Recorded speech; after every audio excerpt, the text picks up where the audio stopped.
What's going on, guys? My name is Ryan. Thank you guys for clicking on this video. Today I'll be doing a roundup of a few movies that I've checked out in theaters and one movie that I actually checked out at home. I haven't really been going to theaters a ton. There hasn't been a lot out. I've been watching a lot of stuff at home, some first time watches with some older movies, but I have watched just quite a few movies in theaters. So I wanted to do a little roundup of the 3 movies that I've recently checked out. So the first movie that I checked out was Gladiator 2. It was directed by Ridley Scott. It stars Paul Mescal, Denzel Washington, Joseph Quinn, Connie Nielsen, and Pedro Pascal. And I really wasn't that hyped for this movie, mainly because it's come a long time after the first film. I have seen that first film a couple of times. Recently, a few months ago, I revisited that first Gladiator film, and it's just an epic film. It is a film that has some great acting. It has a big, epic kind of story, and I really enjoy that first movie. With this one, I really didn't have a lot of high hopes for it. There isn't a lot of marketing for this film, and I thought it was an okay film overall. So you have a character named Lucius who is defending his people, and you have this other general who is taking over. He kills his wife that he is going to marry. He gets captured as a slave, and he has to fight in the Colosseum. Now, there is a big story as to who he actually is related to.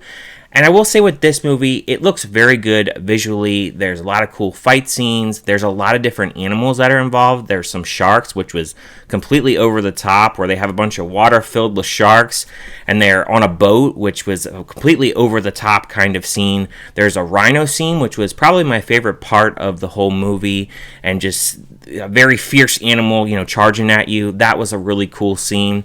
I also like the dynamic between Lucius and Connie Nielsen's character, Denzel Washington.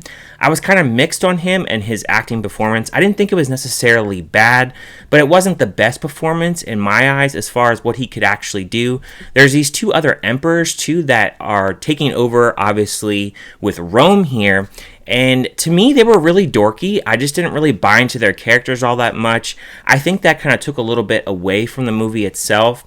It also feels very much like a rinse and repeat kind of movie because we've seen this. I also didn't really think they really utilized a lot of the other slaves that were there. We didn't get to know anybody. They were just kind of background characters, especially later on in the film. Obviously, there's some big action scenes in this film, but it just doesn't feel that epic as the original Gladiator film. It feels like one of those films where, okay, we're going to go ahead and do this. It's many years later. Let's see if we can repeat this. And the main actor here, he isn't bad, but I really wasn't really wowed by him as a performer. I can't remember I've seen him in anything, to be honest, but I thought his performance was okay. And it was one of those movies where there's enough action here and there, but it feels like it does stay a little bit past its welcoming of the runtime because it is 2.5 hours. I wasn't necessarily bored, but there were times where I wanted something a little bit different, and it's kind of the same thing that we saw in the first film, just not as grand or as epic. So as a score for this film, I would give it a 2.5 out of 5. Next movie that I checked out was Moana 2. I saw this on Black Friday. The theater was absolutely packed. I didn't really see a trailer for this film. I went into it pretty blind, to be honest. That first Moana film, I have it back there in the collection. I haven't seen it in quite some time.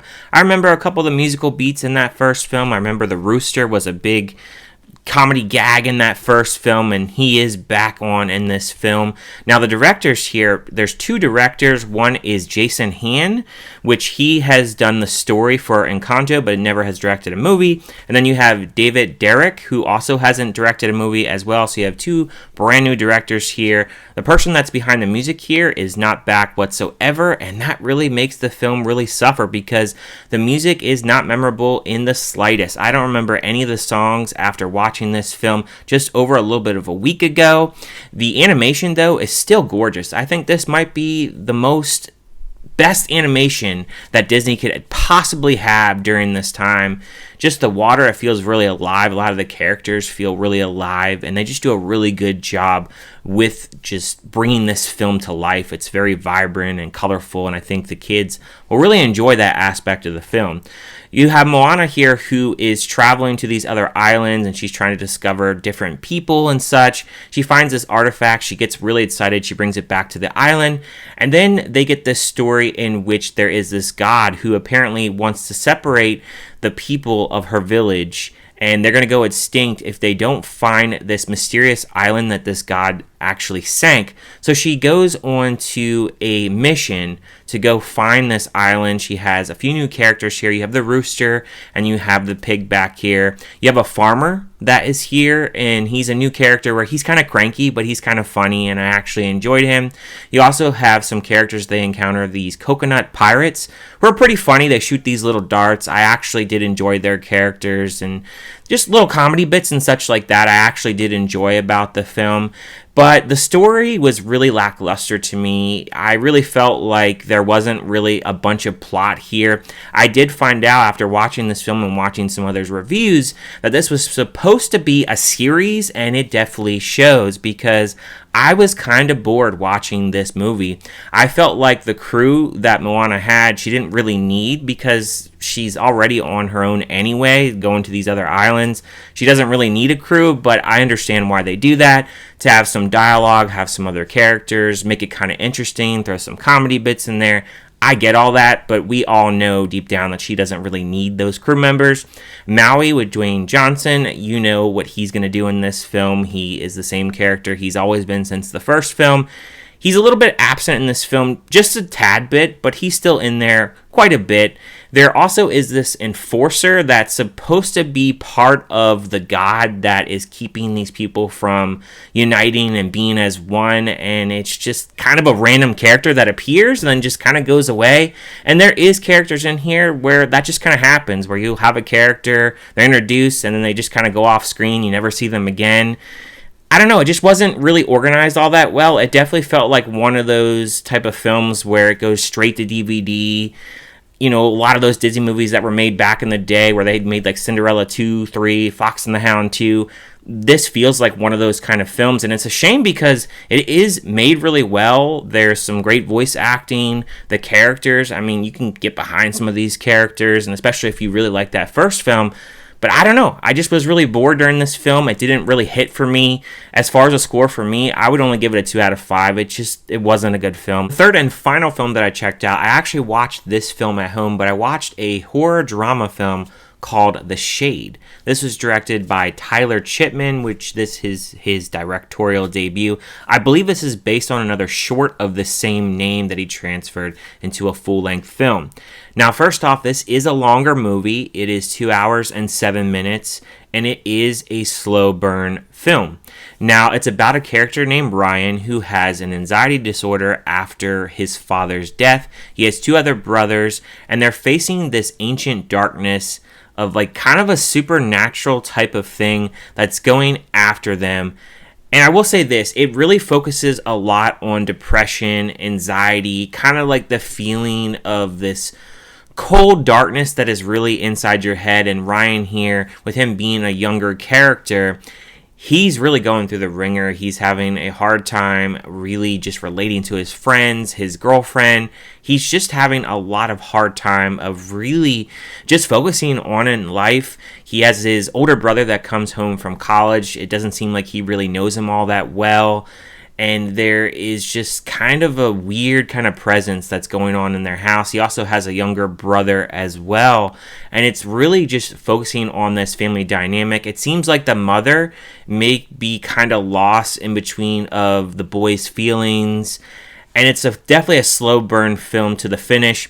There is some horror aspects to this film. It has a lot of atmosphere. The music in here is very interesting. It also has lots of like heavy metal. If you like bands like Knock Loose and Converge, there's music like that in here, which I love those kinds of bands, so it relates to me right away. So it was great that he actually included that in the film because it just relates automatically to me right away. So on that front, it's an interesting film. I don't know if it's going to be a film for everybody because this is a film that really does drag you through the mud.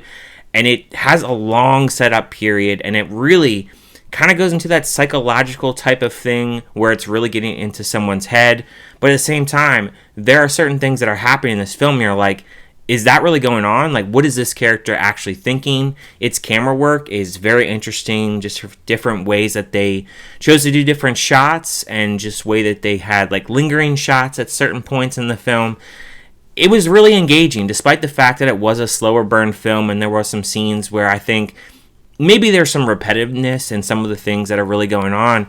But I had a good time with this film. It was a surprise to me. It only came out in theaters for like maybe a week, like back in like September. I didn't even see a trailer for this film, so I went into it pretty blind. And I have to give shout out to the main actor, Ryan, played by Chris Galust. I think Galust. I have to give a shout out to him. I hope I'm saying that name right. He did a great job here. I haven't seen him in any other film before, but I had a good time really getting to know his character overall throughout the runtime of this film. My only negative for this film is the ending. I did not like the ending at all. I felt it was kind of cheesy. I don't know what the director was trying to say. I wish I knew, because the way that it ended up, it just wasn't where I thought the film was going to go. I thought there was going to be something a little bit different with that ending, and I was very dissatisfied with the ending. But overall, the journey to get there, and just the eeriness, the kind of mixture of genres with drama, psychologicalness, some like supernatural, I guess you want to say, and just little creepy vibes, and then the music as well. It all fit for me, and I had a good time with it pretty much overall, I would say. So I would give a score of this a 3.5 out of 5. I implore you guys to check this out on VOD. I don't know if this is getting a physical media release. I've heard no one talk about this film. I only know one YouTuber that did check this out and did enjoy it. So shout out to Sean Kenny. Checked out your review, man. But other than that, I don't know anybody else talking about this film. I don't know if it's going to get any kind of release. There's a few other people that, talk about streaming films and such, and this isn't even on anybody's list. So I don't really know if anybody really knows about this film. I don't know the production company, so I'm not exactly sure where this is going to land. But I hope it does get like a Blu-ray, because I definitely would like to buy it and check it out again and maybe kind of understand the ending. Maybe there's like a director's commentary as to why he went the route he did. I would definitely love to know.